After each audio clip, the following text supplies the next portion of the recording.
Video ini dibuat untuk menyelesaikan salah satu tugas dalam mata kuliah pengantar ilmu manajemen dengan dosen pengampu Ibu Latifatur Rahma SHMM. Di video ini kita akan membahas 3 poin materi, yaitu materi yang pertama, mengelola lingkungan global, kedua, lingkungan bisnis internasional, dan yang ketiga, tahapan lingkungan bisnis global. Sebelum saya masuk ke pembahasan lebih lanjut, izinkan saya memperkenalkan diri terlebih dahulu. Perkenalkan, nama saya Indri Nailatul Ma'rifah dengan NIM 2484201005 dari Prodi Ekonomi Syariah, Fakultas Agama Islam.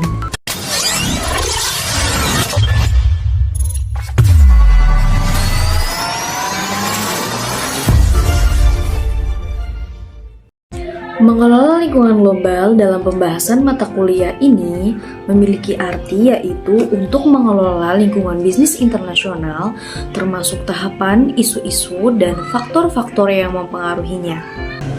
Mengelola bisnis di luar negeri sangat menantang. Para manajer harus memahami bahwa mereka akan menghadapi tantangan pribadi yang besar. Manajer yang bekerja di luar negeri harus sensitif terhadap kerumitan budaya dan memahami bahwa cara untuk menunjukkan kepemimpinan yang memadai, pengambilan keputusan, motivasi, dan kontrol dapat berbeda-beda di budaya yang berbeda. Setelah kita membahas tentang pengertian mengelola lingkungan global, selanjutnya di sini ada tantangan pribadi bagi manajer global. Nah, tantangan pribadi bagi manajer global ini, para manajer akan berhasil melakukan atau melaksanakan tugas mereka di kancah internasional jika mereka bersikap fleksibel terhadap budaya dan dapat beradaptasi dengan mudah terhadap situasi dan cara kerja baru dengan melakukan kecerdasan budaya. Nah, kecerdasan budaya ini adalah kemampuan seseorang dalam menggunakan data pikir dan perilaku yang sesuai. Mengembangkan kecerdasan budaya tinggi memungkinkan seseorang untuk menafsirkan berbagai situasi asing dan beradaptasi dengan cepat. Kecerdasan budaya meliputi 3 aspek, yaitu kognitif, emosional, dan fisik. Bekerja di lingkungan asing juga dapat menyebabkan culture shock. Poin kedua yaitu ada mengelola lintas budaya. Mengelola lintas budaya ini merujuk pada proses memimpin, mengelola, dan berinteraksi dengan individu atau kelompok dari latar belakang budaya yang berbeda di dalam organisasi atau perusahaan. Ini melibatkan pemahaman dan penyesuaian terhadap nilai, norma, kebiasaan, bahasa, dan perilaku yang berbeda yang ada di antara orang-orang dari berbagai budaya. Dalam konteks globalisasi dan integrasi pasar internasional, keterampilan dalam manajemen lintas budaya menjadi semakin penting. Berikut ini adalah beberapa aspek penting dalam mengelola lintas budaya. Yang pertama, ada pemahaman budaya yang berbeda. Memahami perbedaan budaya dan bagaimana nilai-nilai budaya mempengaruhi cara orang berkomunikasi, membuat keputusan, dan bekerja. Ini termasuk perbedaan dalam pendekatan terhadap waktu, hierarki, cara berpikir, dan gaya komunikasi. Yang kedua ada komunikasi yang efektif. Komunikasi lintas budaya dapat dipengaruhi oleh perbedaan bahasa, nonverbal, dan cara menyampaikan informasi. Menjadi sensitif terhadap perbedaan ini dan berusaha untuk memperjelas pesan adalah kunci dalam menghindari kesalahpahaman. Yang ketiga yaitu ada pengelolaan konflik. Ketika individu dari budaya yang berbeda bekerja bersama, konflik mungkin terjadi karena perbedaan dalam nilai dan harapan. Mengelola konflik dengan bijaksana dan mencari solusi yang mengakomodasi berbagai perspektif budaya adalah penting. Yang keempat yaitu ada kepemimpinan yang adaptif. Pemimpin harus dapat menyesuaikan gaya kepemimpinan mereka agar sesuai dengan kebutuhan budaya tim mereka. Misalnya, di beberapa budaya, pendekatan otoriter lebih diterima, sementara di budaya lain, pendekatan yang lebih partisipatif adalah demokratis lebih dihargai. Yang kelima yaitu ada tim lintas budaya. Membentuk tim yang terdiri dari individu dengan latar belakang budaya yang berbeda memerlukan keterampilan dalam merencanakan kolaborasi dan memastikan bahwa semua anggota merasa dihargai dan diikutsertakan. Yang keenam yaitu ada pelatihan dan pendidikan lintas budaya.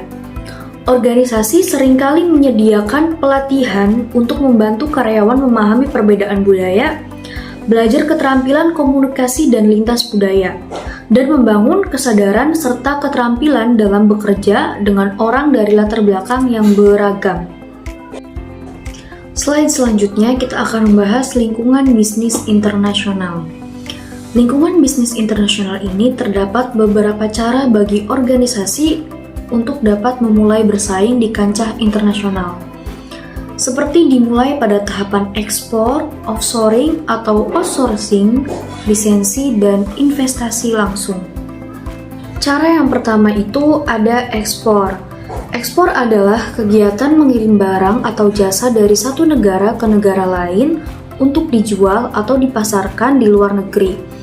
Tujuan dari ekspor adalah untuk memperluas pasar dan meningkatkan pendapatan perusahaan dengan menjual produk kepada konsumen internasional. Ekspor dapat dilakukan oleh perusahaan besar maupun kecil dan bisa berupa barang fisik atau jasa seperti perangkat lunak atau layanan keuangan. Yang kedua, itu ada offshoring. Offshoring adalah praktik memindahkan sebagian atau seluruh operasi bisnis dari negara asal perusahaan ke negara lain. Biasanya, untuk mengurangi biaya produksi atau tenaga kerja, misalnya perusahaan manufaktur yang memindahkan pabriknya ke negara dengan biaya tenaga kerja yang lebih murah. Offshoring berbeda dengan outsourcing karena perusahaan tetap memiliki kontrol penuh atas operasi yang dipindahkan ke negara lain. Outsourcing sendiri ini memiliki arti praktik menyerahkan sebagian fungsi atau proses bisnis kepada perusahaan pihak ketiga, baik di dalam negeri maupun di luar negeri. Contohnya termasuk mengontrak perusahaan lain untuk menangani layanan pelanggan, IT, atau produksi.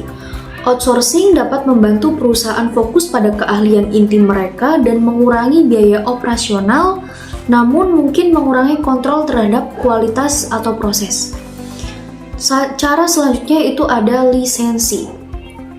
Lisensi adalah perjanjian di mana perusahaan memberikan izin kepada perusahaan lain untuk menggunakan hak kekayaan intelektualnya, seperti merek dagang, paten, atau teknologi, dengan imbalan pembayaran berupa royalti atau biaya tertentu.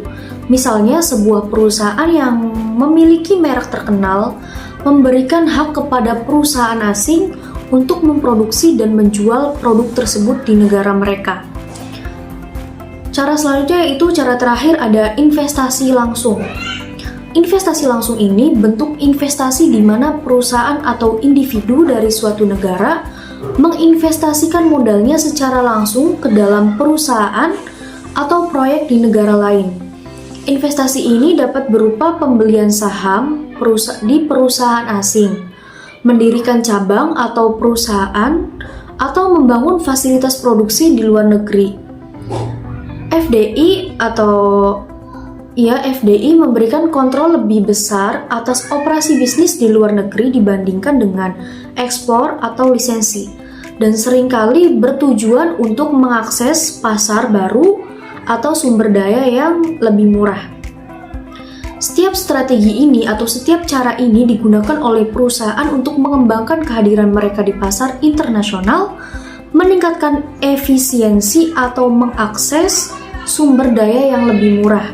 Namun masing-masing memiliki tingkat kontrol, risiko, dan keuntungan yang berbeda. Materi selanjutnya yaitu ada tahapan lingkungan bisnis global, mencakup tahap domestik, tahap internasional, tahap multinasional, dan tahap global. Dunia bisnis telah menjadi sebuah lapangan global yang terpadu saat hambatan-hambatan perdagangan menghilang, komunikasi menjadi lebih cepat dan murah, serta selera konsumen mulai berubah, mulai dari pakaian sampai telepon seluler. Perusahaan-perusahaan yang berpikir secara global mempunyai keunggulan kompetitif setiap perusahaan dapat berpartisipasi dalam arena internasional pada beragam tingkat dan proses globalisasi. Biasanya melalui 4 tahap, seperti yang sudah disebutkan, yaitu ada tahap domestik. Pada tahap domestik, perusahaan beroperasi hanya di pasar lokal atau negara asalnya.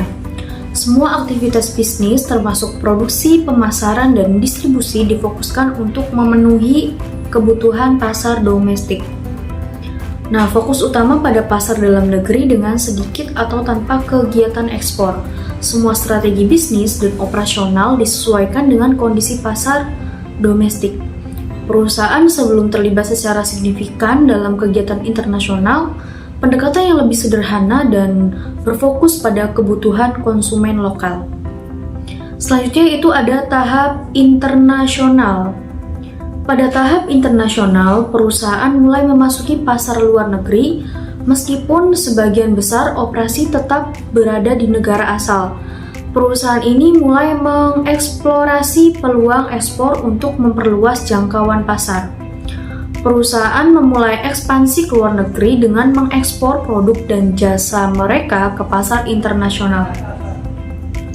Masih ada keterbatasan dalam adaptasi produk dan strategi yang mungkin lebih mengandalkan model bisnis yang ada di pasar domestik. Perusahaan biasanya memilih pasar asing yang serupa dengan pasar domestik, sehingga risiko lebih terkontrol. Pemasaran dan distribusi cenderung lebih berpusat atau terpusat dan belum sepenuhnya terdiversifikasi di seluruh dunia. Tahap yang ketiga yaitu ada tahap multinasional. Pada tahap multinasional, perusahaan memiliki operasi yang sedikit terdiversifikasi di berbagai negara dan mereka mulai menyesuaikan produk dan strategi bisnis untuk memenuhi kebutuhan pasar lokal yang berbeda. Perusahaan mendirikan cabang atau anak perusahaan di luar negeri dan menyesuaikan produk serta layanan mereka dengan sesuai pasar lokal.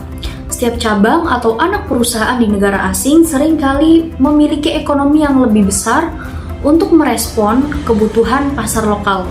Perusahaan mulai mengelola berbagai pasar internasional secara lebih terstruktur dan strategis. Fokus pada pengembangan pasar lokal dengan memperhatikan budaya, preferensi, dan kebutuhan spesifik konsumen di tiap negara. Tahap yang terakhir yaitu ada tahap global.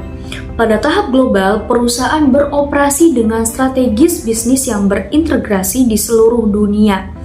Mereka menciptakan produk dan layanan yang bisa dijual di banyak negara dengan sedikit atau tanpa modifikasi, dan operasional mereka sangat terkoordinasi di tingkat global. Perusahaan memiliki operasi yang sangat terkoordinasi dan terintegrasi di berbagai negara dan benua. Produk pemasaran dan operasional seringkali seragam dengan banyak pasar internasional meskipun masih ada beberapa penyesuaian lokal yang dilakukan dalam aspek-aspek tertentu. Perusahaan bersaing di pasar global dengan memperkenalkan inovasi dan teknologi terbaru serta strategi pemasaran global yang konsisten. Manajemen perusahaan lebih fokus pada sinergi global, berbagi sumber daya, dan mengoptimalkan efisiensi di seluruh dunia. Perusahaan juga mengembangkan kebijakan dan strategi yang menghubungkan berbagai cabang dan anak perusahaan mereka di seluruh dunia dengan koordinasi yang tepat. Kesimpulan dari materi yang saya bahas tadi yaitu pentingnya perspektif internasional bagi manajemen. Perusahaan yang berhasil semakin meluaskan bisnisnya ke luar negeri dan sukses dalam persaingan dengan perusahaan-perusahaan asing di tempat asal mereka. Bisnis dalam arena global menghadapi risiko dan kesulitan yang khusus karena kekuatan ekonomi, hukum, politik, dan sosial budaya yang sangat rumit. Selain itu, lingkungan global berubah dengan sangat cepat. Alternatif utama lainnya untuk melayani pasar luar negeri adalah melalui ekspor, lisensi, dan investasi langsung berupa usaha patungan anak perusahaan yang dimiliki sendiri. Mungkin cukup sekian Pembahasan yang dapat saya sampaikan kurang dan kurangnya, mohon maaf jika ada salah kata, salah pengucapan, dan kurangnya penjelasan. Terima kasih. Wassalamualaikum warahmatullahi wabarakatuh.